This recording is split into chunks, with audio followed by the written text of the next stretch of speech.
तो स्टार्ट करते हैं आज का नया स्केच। मैंने इसके लिए सबसे पहले आउटलाइन बना ली है और मैं इसमें यूज़ करने वाली हूँ आउटलाइन की पेंसिल, जो मेरे पास सारे शेड्स में अवेलेबल है 2B से लेके 10B तक। मैं इनमें से कुछ कुछ ही यूज़ करने वाली हूँ। जो भी मैं यूज़ करूँगी, कहाँ पर यूज़ करूँगी, वो मैं आपको बता दूँगी। अब मैं इसमें यूज़ करने वाली हूँ मैकेनिकल की 0.3 और 0.5 mm की पेंसिल, जो कि मैंने नॉर्मल मार्केट से बाई की है, आप भी वहाँ से ले सकते हैं। और मैं इसके अंदर एक और मैकेनिकल पेंसिल यूज़ करने वाली हूँ, जो कि 4B की है, 0.3 mm है। और ब्लेंडिंग के लिए यूज़ करने वाली हूँ मैं मेकअप ब्रश। मैंने इसको अच्छे से कॉटन से साफ़ कर लिया है और अब ये काफ़ी स्मूथ लग रही है। और अब बात करते हैं मेरे फेवरेट इरेज़र की, जो कि है नीडेबल इरेज़र, और मैं इसमें यूज़ करने वाली हूँ एक नॉर्मल इरेज़र। दोनों ही बहुत इम्पोर्टेंट है। तो शुरू करते हैं आज का नया स्केच। आप देख सकते हैं मैंने स्केच बना लिया है और इसकी आउटलाइन बहुत ही लाइट की है। अब मैं शुरू करती हूँ आइज़ से। मैंने इसमें यूज की है आइवरी की शीट, और जो भी आइटम मैंने यूज़ किए हैं मैं उनका लिंक डिस्क्रिप्शन बॉक्स में डाल, और जहाँ से मैंने स्केच बनाया है उसकी पिक का लिंक भी मैं डिस्क्रिप्शन बॉक्स में डाल दूँगी, आप वहाँ जाके देख लेना।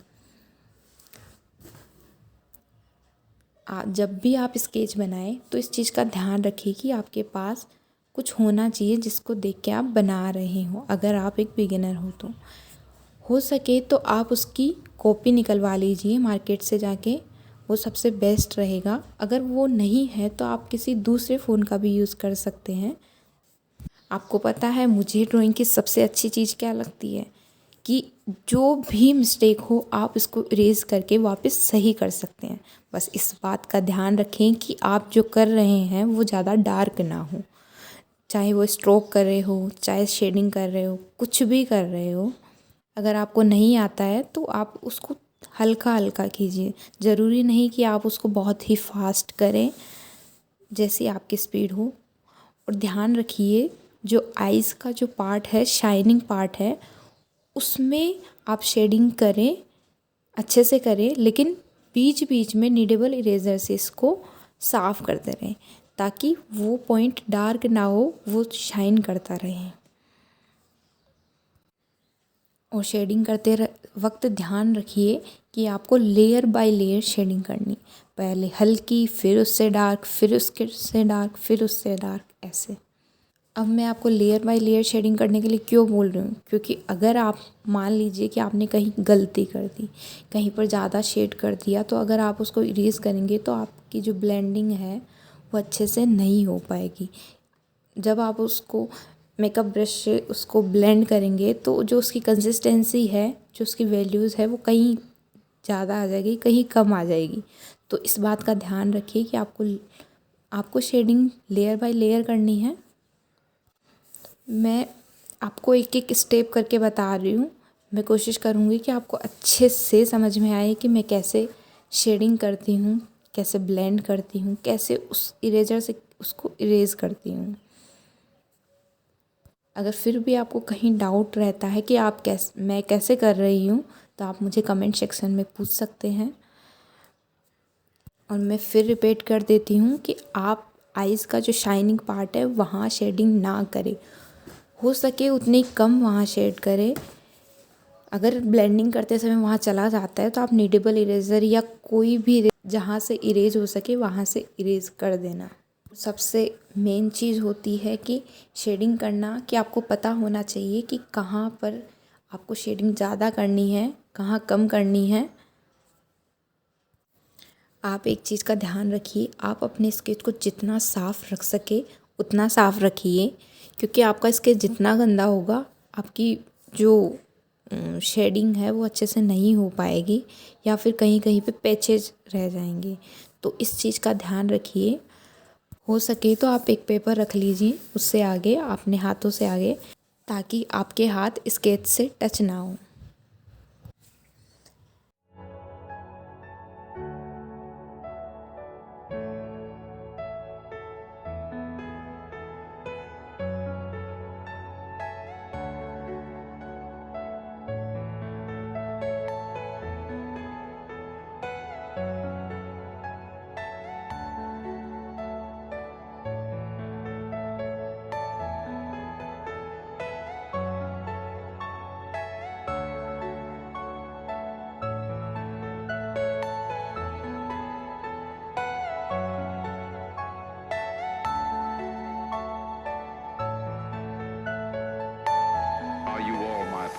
dream.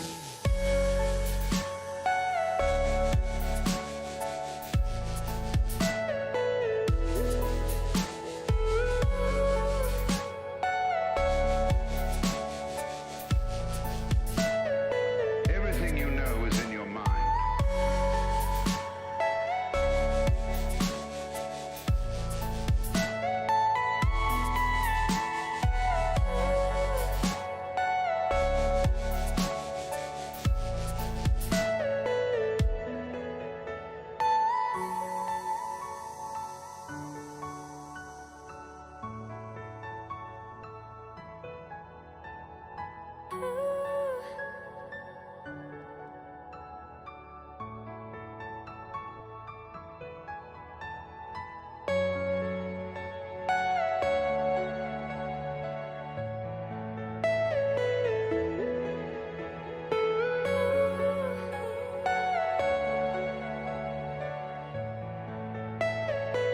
Are you all my personal dreams?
Are you all my personal dreams?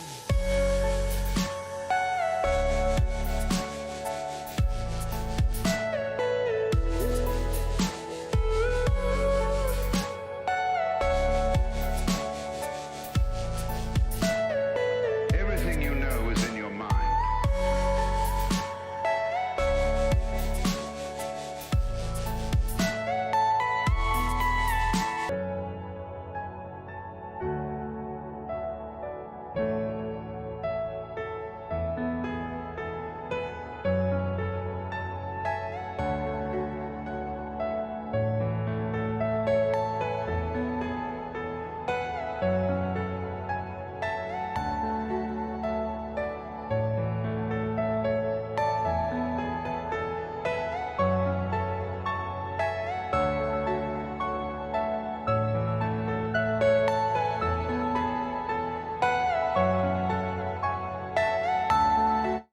आज के लिए सिर्फ इतना ही, मिलते हैं नेक्स्ट पार्ट में। Are you all my personal dreams?